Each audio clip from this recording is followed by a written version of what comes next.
বাংলাদেশ এমন একটি রাষ্ট্র যেখানে যত বড় অপরাধী হোক তার অপরাধের জন্য তাকে জবাবদিহিতার মুখোমুখি হতে হবে এবং তার প্রাপ্য শাস্তি পেতে হবে।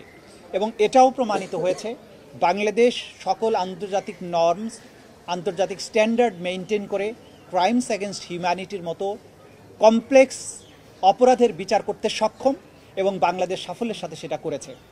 আমরা এটাও একই সাথে বলতে চাই যে কোয়ালিটি অফ এভিডেন্স এখানে দেখানো হয়েছে, যে ধরনের সাক্ষ্য প্রমাণ এই আদালতে উপস্থাপিত হয়েছে, বিশ্বের যে কোনো আদালতের স্ট্যান্ডার্ডে এই সাক্ষ্য প্রমাণগুলো উতরে যাবে এবং পৃথিবীর যে কোনো আদালতে এই সাক্ষ্য প্রমাণ উপস্থাপন করা হলে আজকে যেসব আসামিকে শাস্তি প্রদান করা হয়েছে তারা প্রত্যেকেই একই শাস্তি প্রাপ্ত হবেন। আমরা আজকের এই রায় প্রক্রিয়া সমাপ্ত হওয়ার মাধ্যমে আমাদের একটা দীর্ঘ আইনি লড়াইয়ের সমাপ্তি হয়েছে, যদিও আরও অনেকগুলো মামলা বিচারাধীন রয়েছে।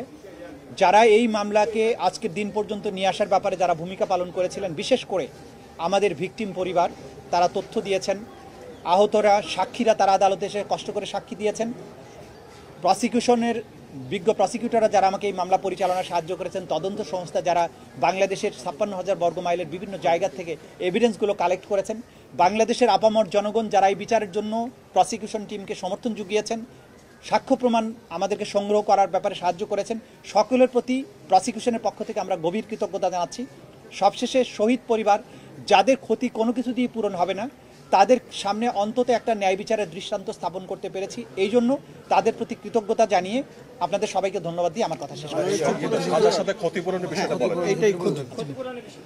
আদালত যেটা বলেছেন যে অপরাধী বা সাজাপ্রাপ্ত আসামি শেখ হাসিনা এবং আসাদুজ্জামান খান কামালের যত সম্পদ বাংলাদেশে আছে সকল সম্পদকে বাজেয়াপ্ত করে রাষ্ট্রের অনুকূলে ন্যস্ত করা হবে এবং সেখান থেকে রাষ্ট্র সকল শহীদ পরিবারকে যথোপযুক্ত ক্ষতিপূরণ প্রদান করবেন, সকল আহত পরিবারকে যথোপযুক্ত ক্ষতিপূরণ প্রদান করবেন।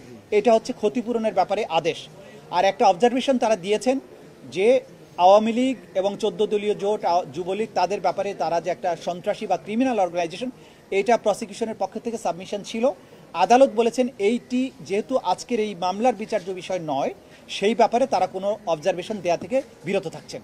অর্থাৎ তাদের ব্যাপারে প্রসিকিউশনের যে আলাদা তদন্ত চলমান আছে দল হিসেবে একটা সংগঠনের ব্যাপারে, যে তারা সত্যিকার অর্থে অপরাধী সংগঠন কিনা, সেটি একটি আলাদা মামলায় বিচার্য বিষয় হতে পারে। এই মামলাতে যেহেতু কোনো দল পক্ষ নয় বা আসামি হিসেবে সম্পৃক্ত করা হয়নি, সেই ব্যাপারে আদালত দলীয়ভাবে কারো বিরুদ্ধে কোনো অবজারভেশন দেয়া থেকে বিরত থেকেছেন।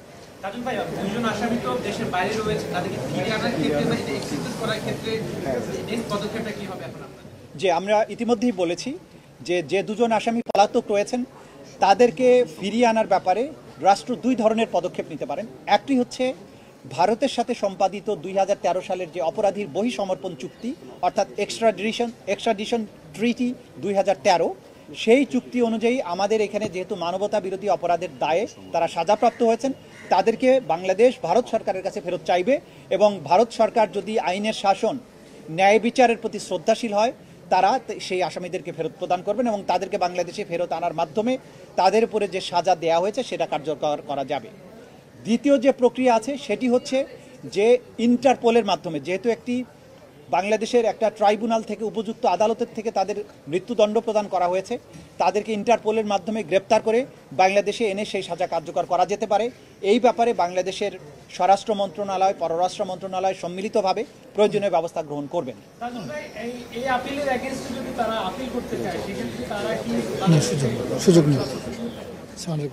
যে কোনো আদালতের আদেশের বিরুদ্ধে যদি আপিল করতে হয়, যেমন আমাদের এই মামলায় এই সাজার বিরুদ্ধে 30 দিনের মধ্যে আসামিরা চাইলে সুপ্রিম কোর্টে আপিল দায়ের করতে পারবেন, কিন্তু সেই আপিল দায়ের করতে হলে পলাতকরা কেউ করতে পারবেন না, কারণ পলাতক ব্যক্তির আইনগত কোনো অধিকার থাকে না। তাহলে আপিল করতে হলে তাকে অবশ্যই এসে বাংলাদেশে আত্মসমর্পণ করতে হবে এবং জেলে গিয়ে তিনি তখন সুপ্রিম কোর্টের কাছে তার সাজার বিরুদ্ধে আপিল দায়ের করতে পারবেন। যদি আত্মসমর্পণ না করেন তাহলে রাইট অফ অ্যাপিল থাকবে না।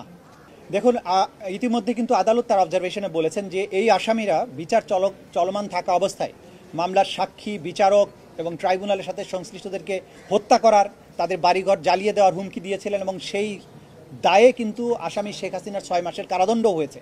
সুতরাং এটা প্রমাণিত আদালতের মাধ্যমে যে তারা হুমকি ধামকি দিয়েছিলেন। কিন্তু বাংলাদেশের জনগণ, এই প্রশাসন, এই বিচারের সাথে সম্পৃক্ত কেউই এই হুমকিতে ভয় পাননি। তারা তাদের প্রতি আইন সম্মত উপায়ে যে দায়িত্ব অর্পিত হয়েছিল তারা সেটা পালন করেছেন এবং তার প্রতিফলন আজকের রায়। এই বিচার সম্পূর্ণ স্বচ্ছভাবে পরিচালিত হয়েছে। কোনো কর্নার থেকে, ইভেন স্টেট ডিফেন্স লয়ার থেকেও এই বিচারের স্বচ্ছতা নিয়ে, এই বিচারে কোনো ইনজাস্টিস হয়েছে, কোনো জায়গায় মিথ্যা সাক্ষ্য দেওয়া আছে, এই অভিযোগ কেউ কখনো করেনি, করতে পারবেও না। গোটা দুনিয়ার সামনে এই বিচার হয়েছে, আপনারা সাক্ষী ছিলেন। আমরা কখনো কখনো এগুলো লাইভ টেলিকাস্ট করেছি।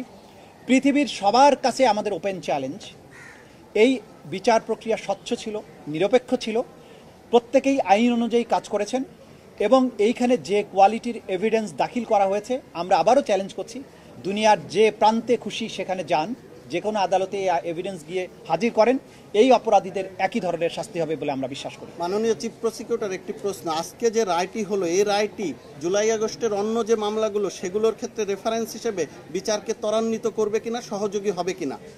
ডেফিনেটলি যে এই ক্রাইমস এগেনস্ট হিউম্যানিটিতে টপ কমান্ডারদের দায় যেখানে প্রমাণিত হয়েছে, সেটি পরবর্তীতে নিচের টায়ারের যে সমস্ত কমান্ডাররা আছেন বা ব্যক্তিরা যারা ক্রাইমস এগেনস্ট হিউম্যানিটির সাথে সম্পৃক্ত, তাদের অপরাধ প্রমাণের ক্ষেত্রে ডেফিনেটলি একটা জুডিশিয়াল ডিসিশন হিসেবে এই রায়টি কাজ করবে এবং সেটা যথা নিয়মে যতটুকু প্রয়োগযোগ্য হবে সেভাবেই প্রয়োগযোগ্য হবে। তবে প্রত্যেকটি মামলায় প্রত্যেকটি আসামির বিরুদ্ধে এভিডেন্সগুলো স্বতন্ত্রভাবেই দেয়া হবে এবং প্রত্যেক আসামিকে তার নির্দোষিতা প্রমাণের যথোপযুক্ত সুযোগ দেওয়া হবে।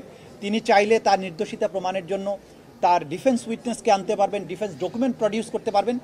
এই রায় একটা নজির হিসাবে কাজ করবে, কিন্তু প্রত্যেকটি আসামি বা প্রত্যেকটি মামলার বিচার স্বতন্ত্রভাবেই অনুষ্ঠিত হবে।